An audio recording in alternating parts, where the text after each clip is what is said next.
From the WatchBox Studios, this is On Point on WatchBox with Cynthia Hardy. Good morning. Welcome to On Point on WatchBox. A pleasure to bring you the show each week. We do hope that you will take the opportunity to tune in to the radio show On Point with Cynthia Hardy, heard every Sunday evening, 6 p.m. on 101.3 The Big DM. Today, we're talking about the new South Carolina voter ID law that's being reviewed by the U.S. Justice Department and the impact it's expected to have on the 2012 election.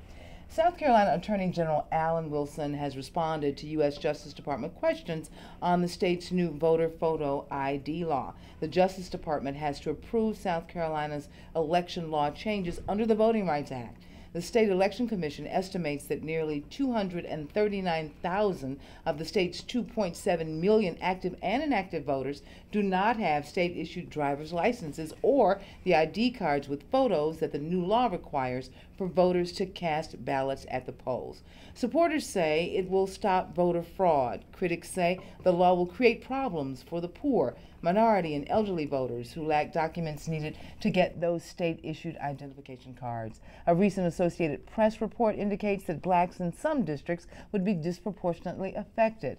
Well, the Election Commission is asking for expedited approval so that it can implement the changes before the January 21st presidential primary. Today, we're going to take a look at the possible impact on the elections going forward. I am joined by Brian McConkey, who is WatchBox News anchor here. And Brian, this is not a topic that we have not discussed before. Oh no, numerous times. Yeah. Numerous times, but with the latest changes, I think it's really important to keep people abreast as to what's happening. Of course, and if it does get approval, it starts taking effect in our elections as we go forward here. And when you look at it, you do understand both sides of the coin, both sides of the argument here. I think when you look at both of it, everyone has a very reasonable and rational reason for what they're doing here. And we've talked about this before, is that everywhere I've always lived, except for here, it was just kind of second nature. You reach for the wall, you put out, you give them the license, I'm here. And you know, when I first moved here 10 years ago, I didn't believe that I didn't have to do that. I understand. But it was just second nature for me. So this is new territory for South Carolina. It is, and for a number of people, it's interesting when we take a look at the number of people that don't have birth certificates, the number of people that will find it difficult and expensive even to have to make changes in order to get the new photo ID. So knowing that the Justice Department is taking a look is really important. We thought that what we would do is bring both sides of the issue together to talk about it, vet the issue so that our listeners, our viewers rather, would be the benefactors of that. We've got Matt Moore, South Carolina Republican Party, with us. Thank you for joining us again. And Carol Cato, the League of Women Voters of South Carolina. Welcome, both of you, to On Point on WatchBox. Brian and I are delighted to have you. Thank you. Thank you. Thank you very much. Carol, let's start with you. When you look at what's happening with our new photo ID law, what's wrong with it? As Brian indicated, what's wrong with having to show identification when you vote? It's a very important thing that you're doing. What's wrong with proving who you are? Well, Cynthia, I don't know that there's anything wrong with proving who you are, but I want to thank you first for having the League, given the League this opportunity to state our position. The League believes that voting is the very basis of our democracy and that there should be a clear path to the polls for the majority, for all people who are registered, who are legally registered. And if you're legally registered, that usually should be enough. We have a very secure voting process in South Carolina, and there is not one documented case of voter impersonation, which is the only thing that this bill really deals with. That's interesting that Carol says that, because it's kind of like that old adage, Matt, if it's not broken, why fix it? It's a bit like a seatbelt here. I think it's a good analogy. You know, no one thinks they're necessary until you have a wreck and you're injured. Just last fall, I went to vote out in the Carnes Ferry area, and someone had voted in my name. I had to file a provisional ballot. So for real? Very serious story. Filed a provisional ballot, and they finally got to the bottom of it. Someone had used my address and name incorrectly. So this is a common sense solution to fix what can be a problem. Certainly no one in our party wants to block the right for anyone to vote, but like I said, it's kind of like a seatbelt. We think it's a necessary precaution to protect what is the most fundamental American right, to vote. Yeah. It makes sense with the comparison he makes there between the seatbelt and safety. But when you talk to a lot of the groups that are opposed to this, they are very vocal about this. And over the last few months, as we see more and more numbers coming out of, okay, there's X amount of people affected, and then 2 weeks later we find out there's another 20,000 affected. Their main bone of contention has been, when are we ever really going to know how many people really are going to be affected? They call it an ill-conceived law. What say you to that? Well, I won't say it ill-conceived. Certainly, you mentioned there's other states that have a similar law, and actually South Carolina's law was modeled after those states to ensure that that 10% you mentioned do have a way, in the end, to get the correct information, to get a voter ID card. And our party consistently has said, look, we don't want anyone to be to lose their right to vote. It's very important. Governor Haley has taken the lead on this, has offered a number of solutions, a hotline to call into, and other things, to give people a chance to get a voter ID, to be able to go to the poll and vote. Carol, do you think that's enough, though? Matt makes the point that our governor has done certain things to make sure that if you don't have the photo, we'll get it. If you don't have transportation, we'll help you with that. Are those efforts empty efforts, or are they genuine efforts that will actually deal with that 240,000 people that probably don't have access to that photo ID right now? Well, first of all, I like to deal with the seatbelt analogy. The seatbelt laws were based on incidents and really a lot of experiments, etc. There was evidence. In other words, it was evidence-based. This law, there's no evidence that we even need it in South Carolina. So we still have to go along with that.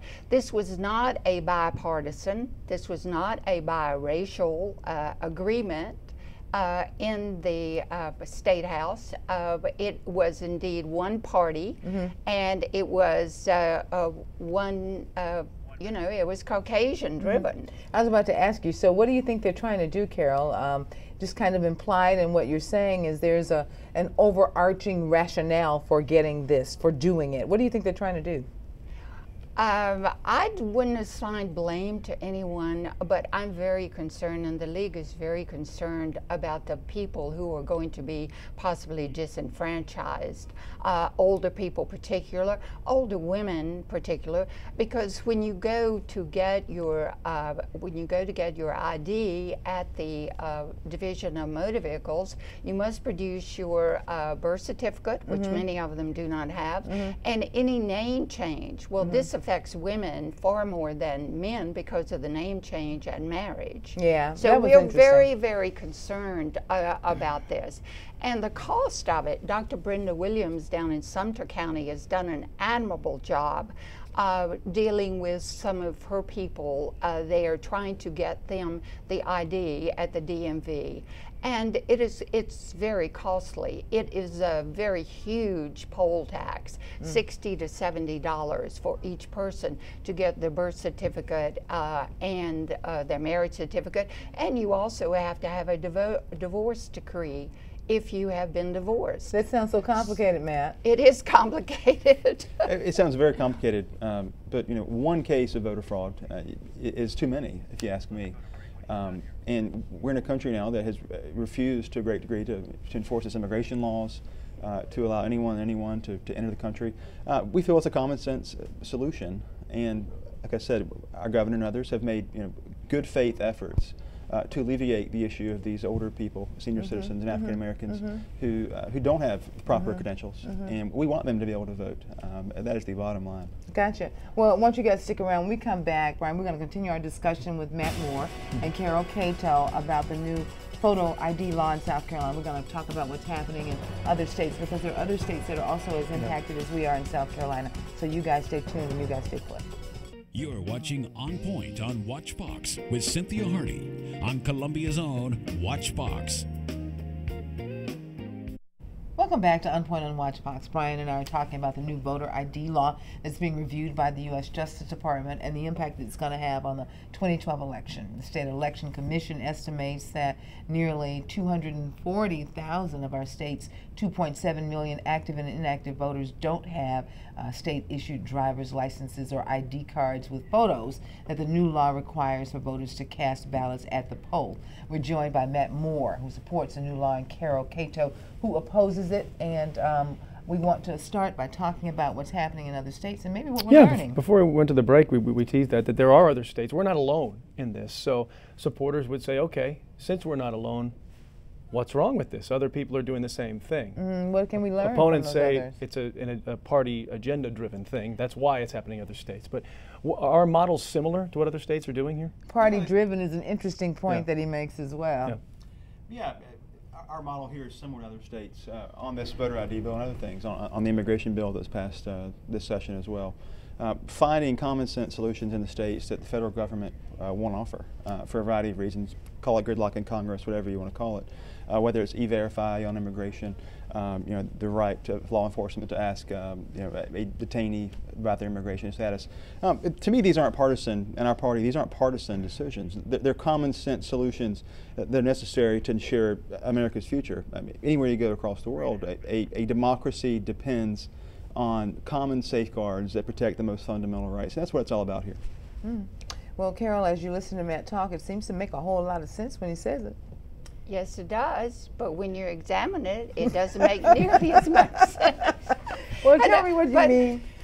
May I say that? I think our democracy is devoted to helping the most vulnerable, to making sure that the most vulnerable don't suffer for any reason, that when there's no reason to suffer, that there's no reason for these people to be even potentially discriminated or threatened. Well, come January 21st, with the new law in place, what do you think it would look like on that day?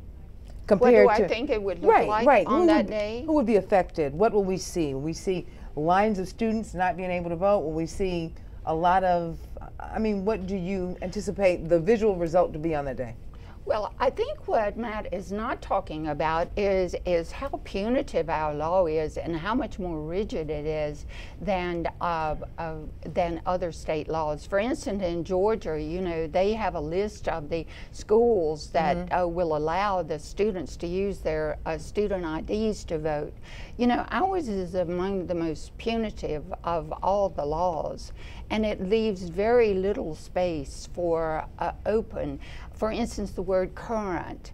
People do not realize how later on, as they're aging, that keeping a current and valid ID is going to get pretty testy for all of us. As we no longer drive, it's going to affect everyone in the end. I was very surprised, Brian, at the number of people that may not have birth certificates in South Carolina.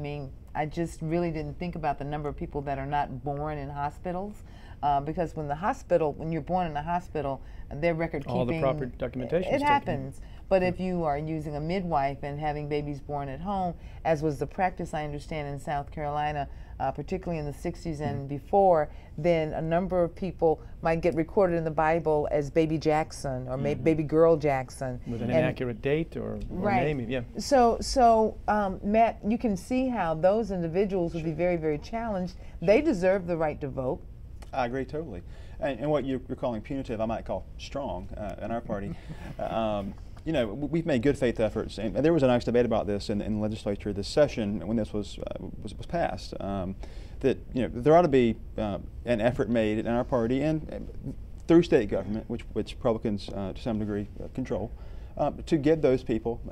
Governor Haley's made some of those good faith efforts, setting up a hotline, offering the van rides to the centers to get voter IDs. So we've made good faith efforts. No one in any way wants to prevent anyone from voting, but we just do want a strong immigration law and voter ID law, part of immigration, of course, that protects those who can vote legally. But that that question that Brian mentioned before about the cross-party effort. You know, there are a number of people, particularly African-American leaders around the country, that feel like this is an effort by the Republican Party to suppress the African-American vote and thereby undermine the voting base of the current administration. You say what to that, Matt? I don't think so. You know, as I said, in other countries and other states, for that matter, this is a common sense solution that's used to protect that most fundamental right, as are many other laws that have been passed recently on this topic and others. And you have the last word, Ms. Cato. I would like to say that the League has taken a very positive attitude toward this, and we want to register as many voters as possible, because if you're registered, you will be able to vote. You may vote absentee mail-in. Nothing has changed about the registration process, and anyone, if you qualify, if you meet any of the criteria, and there's a long list, for instance, being out of your county on election day, etc. Anyway, just get in touch with the League and we will help you vote. We'll get you registered and we will help you to vote. And our website is lwvsc.org. We appreciate both of you being here to help us to talk about the specifics of what's happening with the South Carolina photo voter ID law. But when we come back, we're going to switch gears, talk to Jim Felder from the South Carolina Voter Education Project and political consultant Crystal Reed about any confusion that might be out there in the marketplace, because as we discussed, it's a little bit complicated. So you guys stay tuned. Thank you. You're watching On Point on WatchBox with Cynthia Hardy on Columbia's own WatchBox. Today we're talking, welcome back you guys, today we're talking about the new South Carolina voter ID law being reviewed by the Justice Department and the impact it's going to have on the 2012 election. We are joined by Jim Felder from the South Carolina Voter Education Project and Crystal Reed, and we'll just get right into the discussion. You guys were sitting offset during the conversation for the last two segments, and you certainly heard Matt Moore from the Republican Party and Carol Cato from the League of Women Voters of South Carolina talk about ways that they think that the supporters and the opponents' positions, rather. At the end of those segments, we concluded there's a lot of confusion out there. You say what, Mr. Felder? A lot of confusion is out there. Let me just reiterate that the fact that nothing has changed in the voting laws as of now. Carol Cato indicated that. But nothing has changed. There's confusion, people thinking they've got to go re-register again, that they can get a photo ID. It's actually been held up. It's held up because of South Carolina being under the 1965 Voting Rights Act. Nothing has changed. Now, while the law provides that the voter registration office can take your picture and put it in your registration card, they can't do that. They're not doing it. They say we're not going to spend the money on that equipment until justice either approves or disapproves of this law.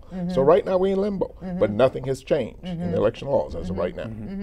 Brian, why do you think people are not making a big deal of the absentee voting, the fact that nothing's changed there, and telling people about that? A week ago, I think you recall, some of the ads came out in the education materials that the Election Commission is putting out as of right now, and that was missing. The absentee portion was missing, and a lot of people raised a stink about that, and I think rightfully so, because that's something that's very important. You don't need to have that photo ID to vote absentee. If you voted absentee, it's the same old, as far as I know, unless there's something I'm missing. And they said even in future education materials that will now be included. Do you know that if there was anything they were going to change in the election laws, it should have been the absentee. That's where the most fraud could occur, but it has not occurred. But they did not change that at all. So what's the purpose for all these changes? Crystal, do you think that the confusion that is out there is going to cause people to just not fool with it at all, as people say, vote with their feet and just stay home? I think it's very possible. Sometimes common sense solutions aren't so common. And so although this law was meant to bridge a void that we don't have in our current electoral system, I think it will create a greater divide. People may get frustrated. We saw in 2008 people waiting for hours in line. If people make the effort to go vote and they can't vote, they may just say, forget it, I'm not dealing with it this year. I'll just may vote by absentee, or I may not vote at all. Well, you know, it's not as exciting for a number of people either. Right. The whole election, the prospect of the upcoming election, there doesn't seem to be the excitement and the zeal that's out there. So, Brian, I'm wondering if you combine that with the fact that people may be confused about whether or not, if they take the trip down there, maybe I can, maybe I can't So vote. I just won't go, period, right? It equals suppression. It equals suppression is what it boils down to. You put all these roadblocks in the way.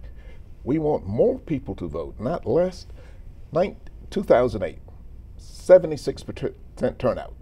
2010, 51% turnout. So why did it go down? Now, here comes the next election around. All of a sudden, around the country, South Carolina was the only state, as Matt said, other states have come forth. But in those other states, there have been states controlled by Republican legislatures and Republican governors. Now, in North Carolina, the governor vetoed the law after the legislature passed. So North Carolina doesn't have to deal with this voter ID thing. That's interesting. It is. But where you've had Republican control, they have done it. Well, and I know that Crystal is a political consultant and often looks at things from the Republican perspective and the Democratic perspective, and that gives you a quasi-independent look. I want to ask this question. When I ask Republicans if this is a movement on the part of the party across the country, then normally they back off of that and they say, no, no, no. But it is one of those things that helps to undergird the democracy that we care so much about, and that makes sense. But if in fact there is this move on the part of the Republican Party in an unofficial way to actually get this done as a means of suppressing votes, and that certainly is something a little bit more sinister, I would say. Tell me what your thoughts are after weighing it on both sides. Two observations. Of course, the million-dollar question is, how do we ensure the integrity of the voting process without suppressing the vote? I think the voter ID law, as it is, does little to regulate making sure we have integrity in the process, but it's very punitive. Someone used the word strong, but it's very punitive, and we're spending money and resources to fix a problem that we don't quite have. Second observation, all political campaigns are about how do you identify, engage, and mobilize your base. If I were consulting a client, as callous as this may sound, you're going to target the people that are going to vote for you, and the people that don't vote for you, you're not going to target them. So you devise a strategy to make sure you mobilize your base. For example, if I'm working with a client, I'm not going to say, well, you know what, go tell your opponent's voters to go vote. Not going to happen. Got the point. Common sense, you talk to the people that are going to vote for you. Okay, we're going to break, you guys, and you guys stick around. When we come back, we'll talk more about what the community needs to know about this new photo voter ID law that's pending in South Carolina. You're watching On Point on Watchbox with Cynthia Hardy on Columbia's own Watchbox. Welcome back to OnPoint on WatchBox. Brian McConkey and I have been having a conversation with earlier Carol Cato and Matt Moore on the South Carolina photo voter ID bill, and now we have Crystal Reed and Jim Felder. And before we went to break, Brian, we were talking about the fact that there is a lot of confusion out there, and wondering what people need to know. And first off, if people weren't around for the last segment, they have to know nothing's changed as of yet. That's the first thing. That's important. That we know. Nothing's changed yet until the feds give the green light on this. Right. So that is something that I think a lot of people need to know. But the primary is coming up on January 21st. It is coming up, and they have put this on the fast track, or at least asked for it to be put on the fast track. So if it does get approved, it goes into effect right away. Now, during the break, you said you've got a solution for all this. Indeed. Just put some time into it. Let's spread it out over a 5-year period to give people ample time to get a voter ID from the registration department. That would be the answer to it, and nobody would have any problem with it. There's a problem with the seniors who are in nursing homes and that sort of thing. They'd have to continue voting by absentee ballot. But give some time to work it in, and I wouldn't have a problem with it. But they refused to do that, and I testified before the legislature's committees and others. Why don't you do that? Ignored it. They just wanted to go straight ahead right now with the law. It's interesting that he says that too, because the debate we always have is we think that opponents think we don't want to have to prove who we are. Yeah. But that's not the case. He's saying give a little cushion, yes. But it always goes back to what I say. Hey, it was just second nature for me every time I ever voted. Yeah. Well, I am interested in what efforts are out there to get people. We've just got a couple minutes left, but do you know of any efforts, Crystal, that are out there to educate the general population about what's happening? Well, I would like to think I offer myself as an effort in terms of connecting the community with resources. I have a number of seminars where I teach people the basic fundamentals of that. But outside of that, there's the Progressive Network that are actually documenting challenges that you have for that. I believe you can go to the Progressive Network's website and identify some solutions. But to add to what Mr. Felder said, I have some real common sense, basic solutions. As an addendum to that, I think if we provide public education, there's a lot of misinformation about there. If the Election Commission would have a properly well-funded public education campaign to say, this is what you need, this is what you don't have, people can email me at kreed@mycapitalconsulting.com. I've compiled a fact sheet of everything you need to know, a quick one-pager about how do I vote properly. And secondly, and in terms of how do we increase voter participation, we'll look at who's doing good states well. Look at Oregon, they have excess of 95% because they have multiple ways to vote. And so there's lots of different ways that we can talk about how do we fix it. And your information too, Mr. Felder. Thank you very much, Crystal. Your information too for folks that need some information and want you to come out and talk to them. South Carolina Voter Education Project, 799-7000, or at my email, felderjames@bellsouth.net. But you guys are willing to get out there in the Certainly. community and work And with doing community it groups. already. And Yes. doing it already and get out there in Yeah. the community and tell people. That's really important, you guys, because the last thing that you want is someone to not have the correct information and miss out on participating in a fundamental Sure. right Especially that if we it's have something as very simple citizens. that they're just missing. Yeah. Yeah. Indeed. Thank you guys, Crystal Reed, Jim Felder, It's a thank you pleasure. all. And it's always nice to sit here with Brian McConkey. That's it, you guys, for this edition of On Point on Watch Fox. I do want you to send us your comments and suggestions to onpointwithcynthia.com or go to our Facebook page, leave your comments. Thank you guys for watching. We continue to believe that when you're informed, you're empowered. Once empowered, you are on point. We're going to see you next week. Okay.